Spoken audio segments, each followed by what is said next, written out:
Today on this Sonic Obsession, we're going to look at our top 6 reissues from 2022.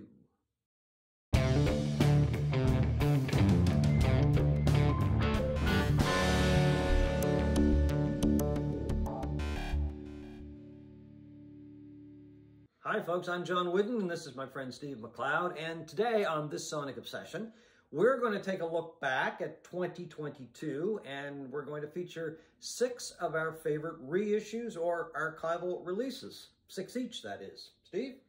My first choice is Ashtray Rock by the Joel Plaskett Emergency. We've talked about Joel before. He's a beloved Nova Scotia singer-songwriter. And this is a 2007 rock concept album about growing up in a Halifax suburb. Ashtray Rock refers to a boulder in this wooded area where they would gather as teenagers and drink beer and smoke and just generally party. Be adolescents, be teenagers. Be adolescents.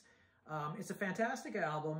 It's a rock album. Joel, for those of you who know him, does great folk and acoustic pop songs. But he has a harder side to him as well, and he usually does that with the Emergency, his backup band. And it's kind of AC/DC kind of rock, but with better lyrics.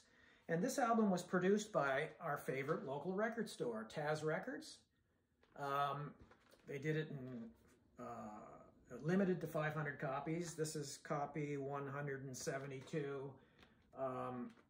Just a fantastic album with a local connection that we can both relate to.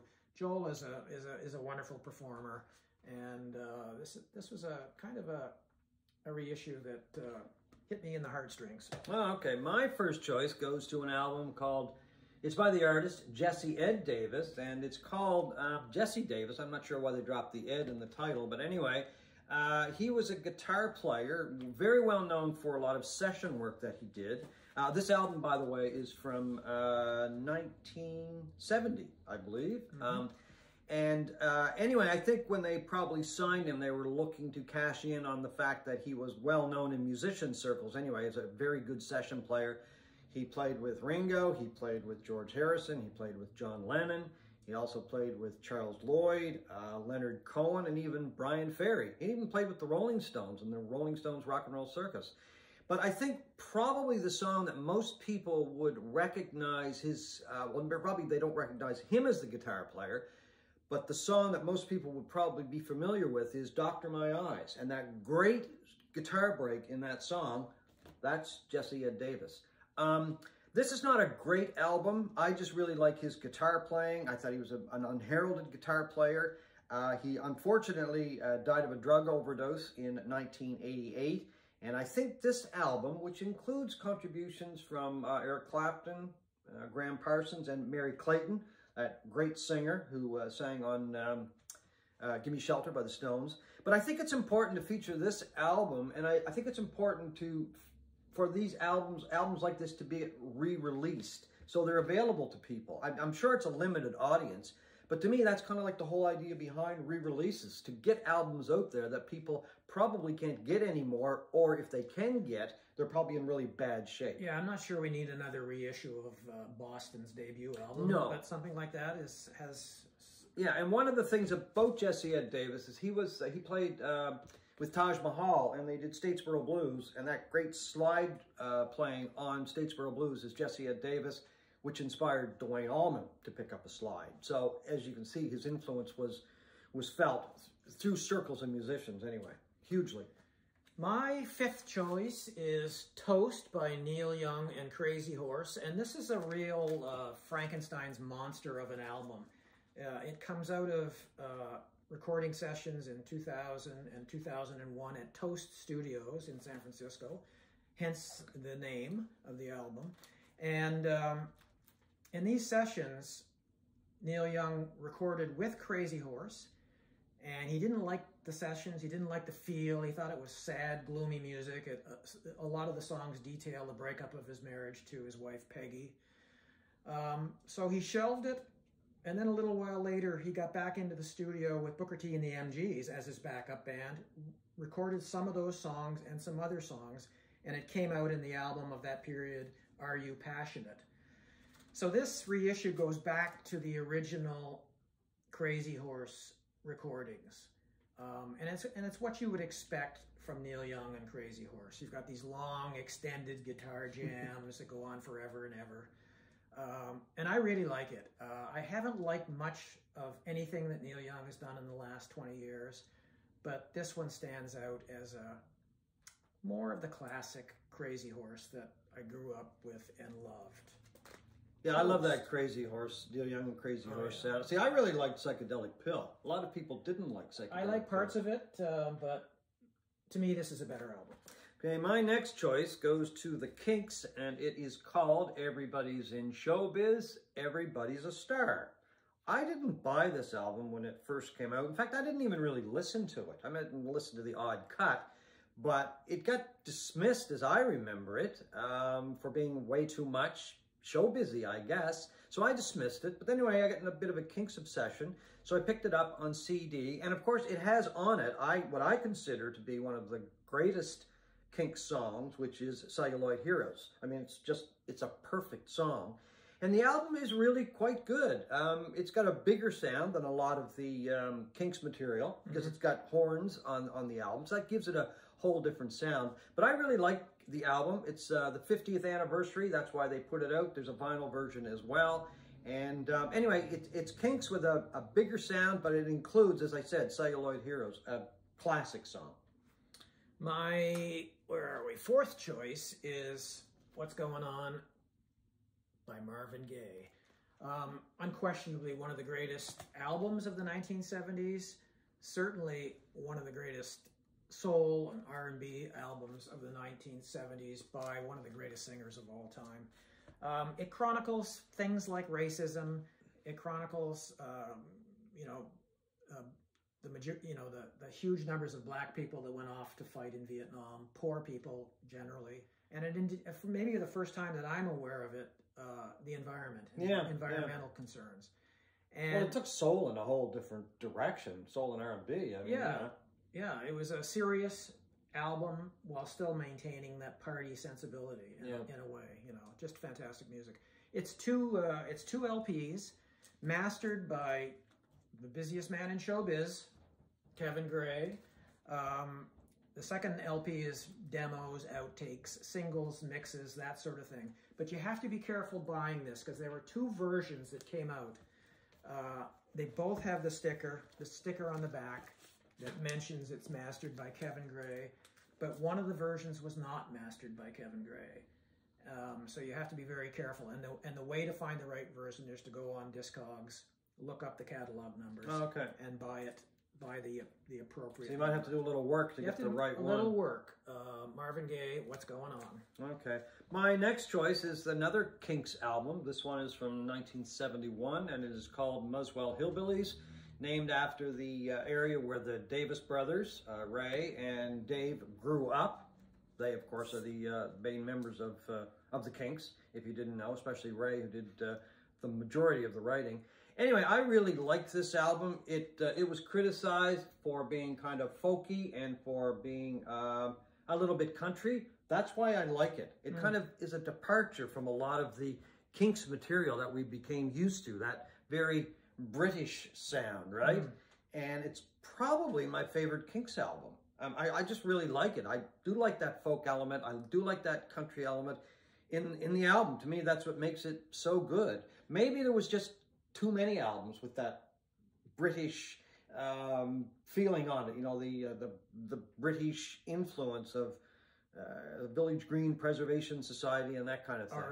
Arthur, and Victoria, that kind of thing. Yeah, great albums. Yeah. Anyway, I don't know if I really have an album by the Kinks that I don't like, but that or Lola are probably my favorite Kinks albums.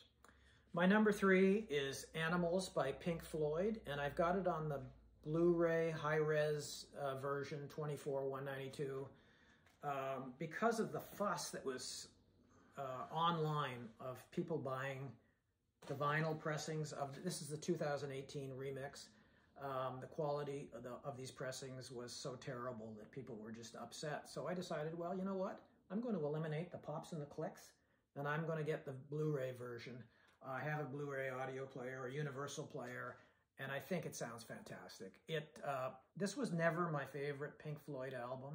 It just sonically did not have the same impact to me that, you know, like Wish You Were Here or Dark Side of the Moon. I always found it sort of claustrophobic in sound, which reflects the tone of the album and the lyrics by Roger Waters. The lyrics are, you know, are getting darker and darker over time. This sounds wide and expansive, and it sounds more like the kind of audiophile album that we came to expect from Pink Floyd in the 1970s. Fantastic mix, and there are no scratches. My next choice goes to one of my favorite live albums of all time. It might even be number 3 on the list. It is by the Grateful Dead, and it is called Europe 72. It was put out to celebrate the 50th anniversary of its release, and they did do some remastering on it. I don't really notice a huge difference in the sound from the original to this one. I notice a difference in the sound of the albums because mine is pretty well worn out. Well, you showed one of your earlier copies yeah. So on an earlier episode. There's a huge difference in the sound when I'm listening to it, but as far as a new enhanced sound, I'm really not so sure there's a huge difference there. I just really like the album. The vinyl that I have is worn out. It was time to get a new copy. I do have the CD version as well, so I can listen to it in the car. A lot of people will say Live Dead is their favorite or is the best live Grateful Dead album. I disagree with that. I think this is the best live Grateful Dead album. Europe 72. Very happy to get a brand new, clean copy of it.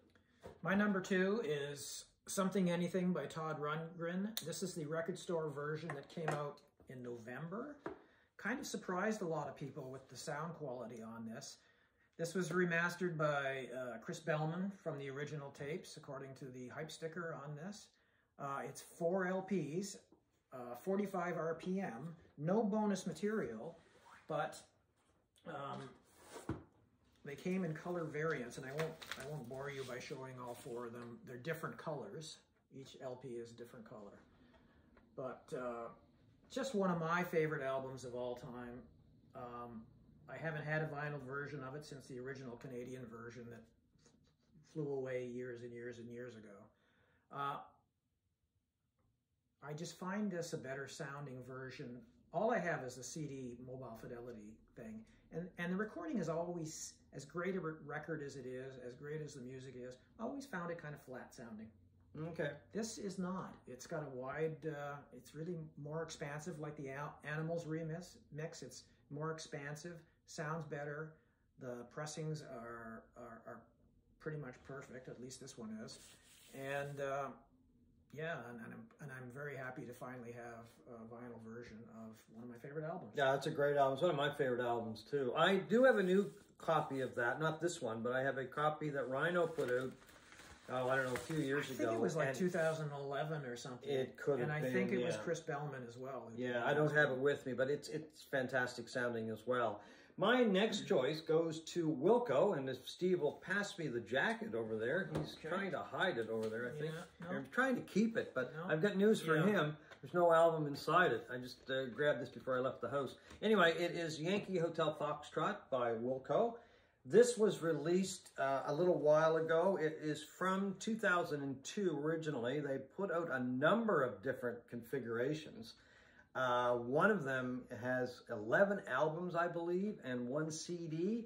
I cheaped out. I just wanted the vinyl, so I bought the 2 album set. It's, I don't know, what can you say about the album? It's Wilco's best album, in my opinion, and I think yours as well. Yeah, and maybe one of the best albums of the new millennium. Oh, by all means, I totally agree. Anyway, when the album was completed, Wilco wanted to release it. The record label said, no, we're not releasing it. They got in a dust-up with the record label. They went to another record label, which was owned by the same corporation, if I have the story correct. It was so confusing there. Anyway, it became a classic. I think it sold pretty well when it finally came out. It's a classic album, not a bad track on it. It's just really nice to have a vinyl copy of it because it's superb. The sound is superb on it. And I'm still waiting for a vinyl copy of their new album, Cool Country, which is supposed to come out in January. But anyway, as far as reissues goes, this is one of the best from 2022, Yankee Hotel Foxtrot. As I said, there's a number of configurations out there, packages. 11 LPs, I think, would have been a bit too much for me. Not only for the price, but, you know... A little unnecessary. Am I going to listen to them all? Yeah. You know, I think you have one more choice left. This is my top reissue / archival release. It is Live at the Fillmore by the greatest American rock and roll band ever. That's not right. So anyway. Tom Petty and the Heartbreakers. It chronicles the band's 1997 residency, 20-show residency at the Fillmore in San Francisco. It is 57 songs in length, a lot of Petty classics, but the bulk of it, 35 songs to be exact, are covers. And as you would expect from the greatest live American rock and roll band of all time. That too is incorrect. They nail everything. They do covers by the Stones, the Kinks, Chuck Berry, Little Richard, many, many more, and they just nail it. And the thing is sequenced like one 4-hour rock concert. It just builds and builds to this crescendo at the end. Just fantastic. It's a shame we'll never see them in that configuration ever again. That is a shame, of course, yeah. And I don't have a physical version of it yet, but I will. Speaking of... Christmas tree, probably? Yeah. Well, he hopes. You know, speaking of different configurations of live albums, this has a bigger box and a middle box and then a 3 LP version, which is probably the version I will get. Anyway, fantastic. Played it. I've been playing it endlessly. Tom Petty and the Heartbreakers live at the Fillmore. My number one choice goes to one of the greatest rock and roll bands, period, live or in the studio. And it's this lineup of Little Feat that put out, of Little Feat that put this album out called Waiting for Columbus is the... Great album. Yeah, it's a tremendous album. It's the best lineup of Little Feat. It was Lowell George, Paul Bourret, Billy Payne on keyboards, Kenny Gradney, Sam Clayton, and Richie Hayward on drums. This is just my second favorite live album of all time. The first one is the Allman Brothers live at the Fillmore East. I stacked this up beside the Allman Brothers live at the Fillmore. That was a surprise. This, see, he's trying to get me going. This is one of the greatest live bands ever. I saw Little Feat after Lowell George had passed away, and it is still one of the greatest shows I've ever seen. I saw Tom Petty once as well. The show I saw, Little Feat, was a far better show than the Tom Petty show that I saw. Sorry, Steve, but I got to tell you the truth. I was there. Are you talking about the one in Fredericton? No. I saw them before that. Oh, I saw them in Maine years ago, and that was just a tremendous show. Worth the price of admission just to watch Richie Hayward. But anyway, they put this live album out. It's from, I don't know if I mentioned it, but it's from 1978. But they also put vinyl out, and they also put out a 8-CD box set. Now, this is comprised of the original Waiting for Columbus, along with some live shows from London, Manchester, and Washington. It's just Little Feat live. You can't get enough of Little Feat live, in my opinion. Kind of like the Grateful Dead and the Allmans. You know, when these guys were playing, nobody could touch them. And this package and the vinyl are evidence of that. Nobody could touch these guys when they were at their peak. And this is a band at its peak. Waiting for Columbus by Little Feat. So that's it for our reissues and archival releases from 2022. I'm really going back in time, right? Most of the stuff was from the 19th. Is from another dimension, so that's okay. From the 70s. That's okay, we like it. Yeah, that's true. Anyway, thank you very much for watching this Sonic Obsession.